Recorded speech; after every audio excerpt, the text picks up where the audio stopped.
Salve, salve galera, professor Romulo Arantes na área, para mais um simulado da nossa plataforma Passe. Vamos nessa galera. Vamos ao item de número 10. Observar alguns detalhes que são substanciais para responder bem ao item, tá bom? Comecemos sempre pelo enunciado. Vamos lá. A poética de Olavo Bilac. Ok, a poética de Olavo Bilac. Observe, por favor. O primeiro elemento que você destaca, poética, que é o conjunto de produções poéticas de um determinado autor. Olavo Bilac, aqui é a segunda observação. Olavo Bilac é um dos poetas mais importantes da literatura brasileira, o poeta mais significativo e popular da literatura no Brasil, no final do século XIX e início do século XX, eleito em 1913, o príncipe dos poetas brasileiros. Então, primeiro comando, poética. Segundo comando, Olavo Bilac. Agora vem um comando extremamente importante. Flexibiliza. O que seria flexibilizar? O contrário do que normalmente se espera para um autor da estirpe e do enquadramento estético de Olavo Bilac. Sendo Olavo Bilac um autor parnasiano, a característica essencial do parnasianismo é exatamente o rigor, a rigidez. A flexibilização é o contrário, não é? Bem, então vamos lá. O padrão francês. Opa, aqui é o quarto elemento, ou seja, nós temos aí o quarto comando. E qual é o comando? Padrão francês. Como assim padrão francês? O parnasianismo, escola literária a qual o autor se filia, foi uma escola constituída pela elite francesa para a elite francesa, no contexto da Belle Époque. Então, qual era a importância do parnasianismo? Era a representação de um momento maravilhoso vivido pela elite francesa. Por ser um movimento elitista, esses textos normalmente eram alienados. E o interessante para essa elite era transferir para as produções aquela situação de riqueza, de luxo e de esplendor. Portanto, as construções, na concepção dos autores parnasianos, da elite francesa, elas deveriam espelhar riqueza, luxo, sofisticação e beleza. Como eles buscam a perfeição estética, a perfeição na beleza, eles são muito empenhados com a organização do texto. Seus poemas normalmente apresentam métrica regular, apresentam rima, os seus poemas normalmente restringem temas e os seus poemas normalmente apresentam uma linguagem culta, inclusive com a seleção de vocábulos raros. Beleza? Então vamos lá. 1, 2, 3, 4 comandos para fechar perfeitamente. A poética de Olavo Bilac flexibiliza o padrão francês quando opta pelo... Vamos lá. Flexibilizar o padrão francês seria quebrar.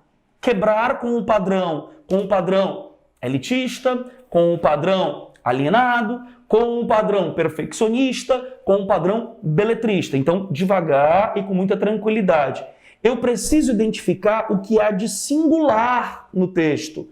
O Olavo Bilac se tornou um poeta muito popular no Brasil e o parnasianismo, em sua origem francesa, era um movimento elitista. Portanto, se o Olavo Bilac, mesmo sendo parnasiano, se tornou popular, ele conseguiu algo muito além do estilo. E a questão deseja saber o que tem além do estilo. É simples, tá bom? Vamos lá. Agora observemos, por favor, a referência. Veja só. Em negrito, poesias de quem? De Olavo Bilac. Beleza. Vamos ao título do texto, tercetos. Professor, por que se chama tercetos? Bem, tercetos é uma referência estrutural. É uma referência a estrofes com 3 versos. Vamos lá? A primeira estrofe, 1, 2, 3. A segunda estrofe, 1, 2, 3. A terceira estrofe, 1, 2, 3. Ah, entendi. Então, tercetos porque são estrofes com 3 versos. Isso mesmo. Noite ainda, quando ela me pedia, entre 2 beijos, que me fosse embora. Eu, com os olhos em lágrimas, dizia: espera ao menos que desponte a aurora. Tua alcova é cheirosa como um ninho, e olha que escuridão ao lá por fora. Morrerei de aflição e de saudade, espera até que o dia resplandeça. Aquece-me com a tua mocidade. Vamos lá. Olha só. Pedia A, embora B, dizia A. Tá bom? Vamos lá. Aurora B, ninho C, fora B. Saudade. Não rima nem com A, nem com B, nem com C. Saudade, vamos lá. D, resplandeça, nem com A, nem com B, nem com C, nem com D. Saudade, resplandeça, é. Mocidade, D. Olha só que coisa interessante.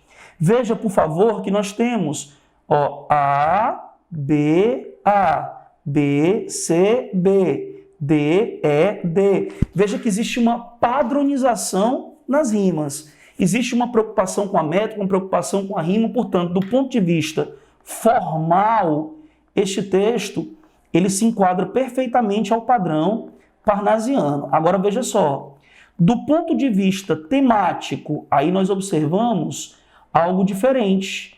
Porque os temas recorrentes no parnasianismo francês são 3 apenas: a natureza, a própria arte e história. Mas o tema aqui é o amor. E o amor não é tema parnasiano, o amor é tema característico do romantismo. Outra coisa extremamente importante é percebermos que este texto apresenta lirismo, ou seja, sentimentalismo e subjetividade. E as construções parnasianas deveriam ser, de acordo com o padrão francês, antilíricas, ou seja, não deveriam apresentar sentimentalismo e subjetividade, deveriam ser construções antissentimentais e antissubjetivas, ou seja, impassíveis e sensíveis e objetivas ou impessoais. Mas veja, noite ainda quando ela me pedia a quem? A mim. Entre 2 beijos que me fosse embora, eu de novo. Veja que existe uma dimensão subjetiva no texto. Em relação à linguagem, professor? Não, em relação à linguagem, é possível observar se tratar de uma linguagem culta, o que é característica típica do parnasianismo. Então vamos lá. Como a questão pediu para a gente o que está além do parnasianismo, então observaremos que esse além está na dimensão temática, porque o tema abordado é incomum. E como é que ele foi abordado? Bem, o amor foi abordado em uma dimensão lírica, sentimental e subjetiva. Que amor é esse? É o amor carnal. É bem verdade que o amor carnal é o contrário do amor platônico do romantismo, mas a temática amorosa é típica do estilo romântico, embora a abordagem tenha sido feita de uma maneira diferenciada. O que salta aos olhos e impressiona é que nós estamos diante de um texto parnasiano, que não deveria ter nem sentimentalismo nem subjetividade, que deveria ser antilírico. Então vamos lá. A poética de Bilac flexibiliza o padrão francês, ou seja, vai além. Quando? Tem uma descrição objetiva? Não, porque a descrição objetiva é característica do estilo. Então está errado. Quando tem lirismo exacerbado? Aí sim. Tendo em vista que os textos parnasianos deveriam apresentar antilirismo, lirismo comedido ou antilirismo. Formalismo de origem clássica? Não, porque esse formalismo é característico dos parnasianos. Escolha de vocábulos raros no trato cotidiano? Não, porque isso é característico. A seleção vocabular é uma marca que confere aos textos uma dimensão elitista, porque eles selecionavam palavras incomuns e criavam um código restrito apenas à própria elite. Visão materialista acerca dos temas abordados. Bem, o tema abordado foi o amor, mas foi abordado em uma dimensão material. Se fosse abordado em uma dimensão espiritual, numa dimensão idealista, fantasiosa, seria tipicamente romântico. Mas sendo abordado em dimensão material, isso está diretamente condizente com uma visão parnasiana que é uma visão materialista, racionalista. A grande questão é que o próprio tema amor, ele não é característico do parnasianismo, mas a maneira como foi abordado pode ser associado, tendo em vista que o amor romântico é sempre um amor idealista.